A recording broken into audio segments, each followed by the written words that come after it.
এনসিপির একজন নেতা, তার নাম যদ্দূর মনে পড়ে ইমন, তিনি একজন নারীর কাছ থেকে 7 লক্ষ টাকা নিচ্ছেন। গাড়ির পাশে দাঁড়িয়ে গাড়ির গ্লাস নামিয়ে তাকে সেই টাকাটা দেওয়া হচ্ছে, সেই নারী টাকাটা দিচ্ছেন। এটা একটা ক্যামেরায় রেকর্ডেড হয়। দেওয়ার কথা ছিল 10 লক্ষ টাকা, দিচ্ছেন 7 লক্ষ। এবং জনাব ইমন জানতে চান যে ভাই জানে কিনা, মানে ডিলটা ভাইয়ের সাথে হয়েছিল। তো উনি বলছেন ভাই জানেন, ওনার কিছুটা সমস্যা আছে বলে এটা নিয়ে নানামুখী আলোচনা, নানামুখী সমালোচনা, নানামুখী অ্যাক্টিভিজম শুরু হয়েছে। হবে মানে রাজনীতি করতে যখন কেউ নামবেন তখন প্রতিটা ঘটনা রাজনীতিক। আমি প্রায় বলি এই কথা, এটা নিয়ে রাজনীতি করছেন কেন, ওটা নিয়ে রাজনীতি করছেন কিনা, এভাবে না বলে রাদার বলা উচিত সব কিছু নিয়ে রাজনীতি হওয়া উচিত। এবং সব কিছু নিয়ে রাজনীতি হলেই রাজনীতি আস্তে আস্তে পরিশুদ্ধ হয়ে ওঠে। গণতান্ত্রিক ব্যবস্থা এভাবেই কাজ করে। তো এখন এই টাকাটা কি, জনাব ইমন একটা বিরাট স্টেটমেন্ট দিয়ে ব্যাখ্যা দিয়েছেন। ব্যাপারটা এইরকম যে ওই নারী নাকি নিয়মিত এনসিপিকে ডোনেশন দেন, অনেক আগে থেকেই ডোনেশন দেন, এবং অঙ্কটা শেষ পর্যন্ত আমরা জানতে পারলাম অনেক বড়, 48 লক্ষ টাকা দিয়ে নাকি একটা পর্যায়ে তিনি অনৈতিক সুবিধা চাওয়া শুরু করেছেন এনসিপির কাছ থেকে। আমরা খেয়াল করি, মানে উনি নাকি নিঃশর্তভাবে দিচ্ছিলেন, তারপর নাকি একটা পর্যায়ে অনৈতিক সুবিধা চাওয়া শুরু করেছেন, এবং সেটা না পেয়ে তখন তিনি এই ধরনের কাজ করছেন। মানে একজন নারী যিনি লক্ষ লক্ষ টাকা এনসিপিকে শুভাকাঙ্ক্ষী হিসাবে ডোনেশন দেন, পলিটিক্যাল পার্টি ডোনেশন নিতে পারে, নিতে হয়ও। আমাদের এই বুর্জোয়া পলিটিক্সগুলো করতে টাকা লাগে, সো টাকা কোনো না কোনো ফর্মে আসতে হবে। এই প্রসঙ্গে একটু বলে রাখি, কিছুদিন আগে এনসিপি তাদের ফান্ড রেজিং এর জন্য ক্রাউড ফান্ডিং এর একটা চমৎকার পরিকল্পনা আমাদের সামনে এনেছিল। সেটা যদি হতো অসাধারণ হতে পারত, অসাধারণ হতে পারত। একদম একটা নতুন রাজনীতি, তারা যে নতুন বন্দোবস্তের কথা বলেন সেটা হতে পারত, সেটাকে প্রশংসা করা যেতে পারত। তারা তাদের কি পরিমাণ ফান্ড আছে, কি পরিমাণ ফান্ড এসে প্রত্যেকটা তাদের ওয়েবসাইটে আপডেট করবেন বলেও বলেছিলেন। খুবই চমৎকার হতে পারত। কিন্তু এই ঘটনাটার কথা বলছি, এবং এই ঘটনার আরো গুরুত্বপূর্ণ ব্যাপার হচ্ছে এটাকে যিনি এই টাকা নিয়েছেন সেই টাকা নেওয়াটাকে জায়েজ করার চেষ্টা। মানে চাঁদা যেরকম হয়, হতেও পারে যে কোনো একটা জায়গায় তিনি ব্যবসা করেন, তার ওটা নিশ্চিত রাখার জন্য তাকে টাকা দিতে হবে। আবার অনুদান, জানালার পাশে এসে একজন নারী যিনি লক্ষ লক্ষ টাকা অনুদান দেন, গাড়ির পাশে দাঁড়িয়ে চোরের মতো একজন টাকা নিচ্ছে, এবং সেটা এইভাবে রাস্তা থেকে নিচ্ছে, এটা ডোনেশনের সাথে। আর যাই হোক, আমার কাছে মনে হয় না, আমি এটা বিশ্বাস করি না।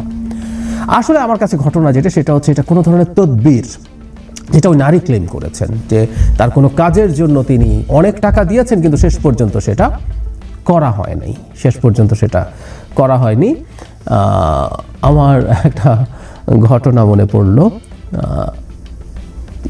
আকবর আলী খানের পরার্থপরতার অর্থনীতিতে তিনি খুব ইন্টারেস্টিং একটা কথা বলেছেন সরকারি কর্মচারীদেরকে নিয়ে। সেটা বলছেন যে কেউ আছে সৎ কর্মকর্তা। সৎ কর্মকর্তা হচ্ছে যারা ঘুষ ছাড়াই কাজ করে দেয়। অসৎ কর্মকর্তা যারা ঘুষ খায় এবং কাজ করে। আরেকটা হচ্ছে শুয়োরের বাচ্চা, একজন ঠিকাদার নাকি বলেছে, সেটা হচ্ছে যারা ঘুষ খায় কিন্তু কাজ করে দেয় না। একটু অফ টপিক, কিন্তু হঠাৎ মনে পড়লো। যাক, আমরা ওই জায়গায় আসলে ওই নারী ক্লেম করছেন যে তিনি টাকা দিয়েছেন, কিন্তু তার যে তদবিরের ব্যাপার ছিল সেটা করা হয়ে ওঠে নাই। আমার কাছে এটাকেই একটা ভ্যালিড বিষয় মনে হয়, কারণ অনুদান কেউ এরকম রাস্তায় গাড়ি থামিয়ে জানালার কাছ নামিয়ে দিতে পারেন না। কিন্তু আমরা অবাক হয়ে দেখছি এনসিপি এটাকে ওন করছে এবং ডিনায়ালের মধ্যে ঢুকছে। আমি এই অপরাধটা নিয়ে যত বেশি কনসার্ন, তার চেয়ে বেশি কনসার্ন হচ্ছে এনসিপি এটাকে যেভাবে হ্যান্ডেল করছে। তারা এটাকে ওন করছে, তারা এটাকে ডাইভার্ট করছে, তারা এটাকে শেখ হাসিনার সময় যেটা ছিল ডিনায়ালের মধ্যে ঢুকছে।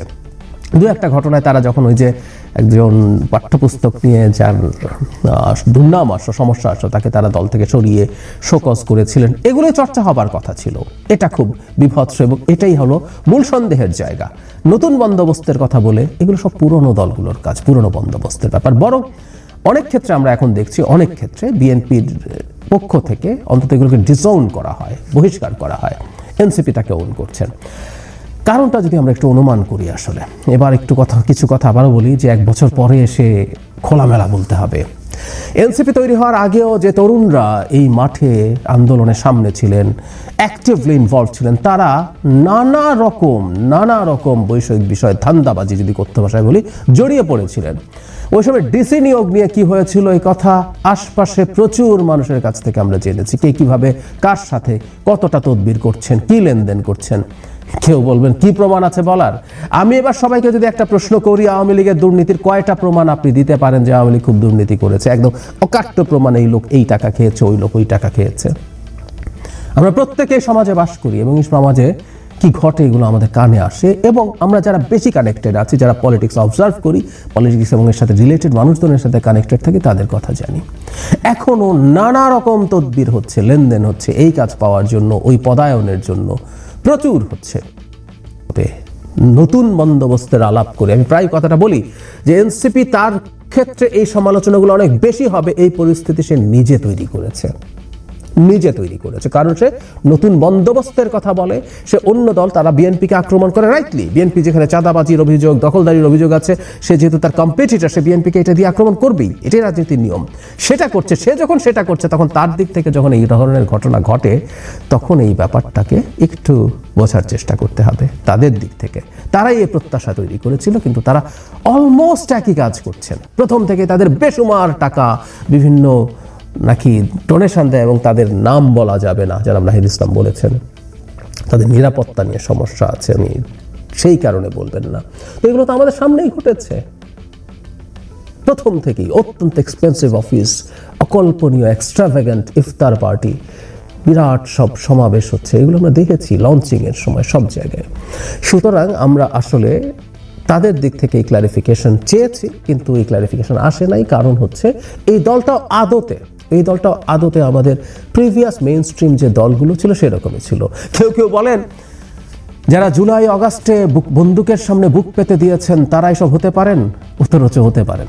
যোদ্ধারা তো এদের চেয়ে বেশি সাহসী ছিলেন, অনেক হাজার গুণ বেশি রিস্ক নিয়েছিলেন। একটা প্রশিক্ষিত সেনাবাহিনীর বিরুদ্ধে যুদ্ধ করেছেন, মাসের পর মাস অবর্ণনীয় কষ্ট করেছেন, বিভৎস পরিস্থিতি থেকেছেন, খেয়ে না খেয়ে যুদ্ধ করেছেন, প্রাণ হাতে নিয়ে।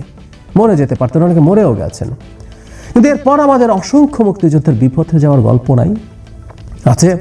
73 সালে খান আতার সেই মুভি এরপরে এসেছিল, আবার তোরা মানুষ হ, মুক্তিযোদ্ধাদেরকে বলছেন, তোরা এখন আর মানুষ নেই। তো মুক্তিযোদ্ধারা যদি অমানুষ হয়ে যেতে পারেন সেই 71 সালের প্রেক্ষাপটে, আজকের বাংলাদেশে তো আরো বেসুমার করাপশন। যে সমাজ থেকে তারা উঠে এসছেন সেই সমাজ 71 সালের সমাজের চেয়ে অনেক বেশি করাপ্ট, এবং করাপশনকে অ্যাকসেপ্ট করে। ওনার আলাদা কিছু আমি আসলে মেজরিটির ক্ষেত্রে বলে মনে করি না।